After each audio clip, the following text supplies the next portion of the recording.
Usiku wa bahari ulikuwa mzito sana, maji yalikuwa kimya, lakini hatari ilikuwa inavizia kila kona. Ndani kabisa ya kina cha giza, kundi la samaki wachanga lilikuwa linaelea kwa tahadhari. Walikuwa na njaa kali, siku 3 bila chakula, nguvu zilikuwa zinaisha. Twende upande wa miamba, kule kuna plankton wengi, alisema Nero, samaki jasiri mwenye michirizi ya bluu inayong'aa gizani. Walipoanza kusogea, ghafla maji yakaanza kutikisika, kivuli kikubwa kikapita juu yao. Ilikuwa shark.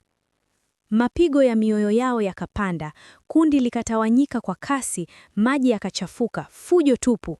Samaki mmoja mdogo alinaswa kwenye mwamba, alipiga kelele za msaada. Shark aligeuka kwa kasi ya ajabu, macho yake yakimulika gizani. Nero hakukimbia, alizunguka nyuma ya shark na kuanza kumpiga kwa mkia kwa nguvu huku akivuta tahadhari yake. "Torokeni sasa," alipiga kelele. Kundi likapata nafasi ya kukimbia, lakini Nero sasa alikuwa uso kwa uso na hatari.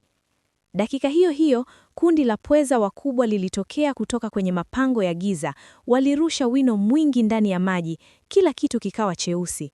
Shark akachanganyikiwa, Nero akatumia nafasi hiyo kupenya kwenye ufa mdogo wa mwamba. Walipofika eneo salama, mbele yao kulikuwa na uwanja mkubwa wa plankton wanaong'aa kama nyota. Waliwara kwa haraka, njaa ikaisha, miili yao ikaanza kupata nguvu tena. Lakini ghafla, mwanga wa plankton ukaanza kupotea mmoja baada ya mwingine, maji yakawa kimya kupita kawaida. Baridi kali isiyoeleweka ilipita kwenye miili yao.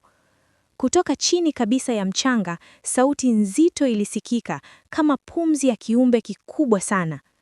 Mchanga ukaanza kufunguka polepole na jicho kubwa la kutisha likafumbuka gizani. Samaki wote wakaganda kwa hofu, hawakujua wakimbie wapi. Kiumbe hicho kikaanza kuinuka taratibu, mwili wake ulikuwa mrefu usioonekana mwisho wake. Fumbo lilikuwa moja. Nani alikuwa anavuta plankton wote na kuwasha ule mwanga wa nyota? Kabla hawajapata jibu, mkia mkubwa ulipiga maji kwa nguvu na giza likatawala kila upande. Kama umeipenda simulizi hii, tafadhali tufollow sasa hivi. Share video hii ili iwafikie watu wengi zaidi.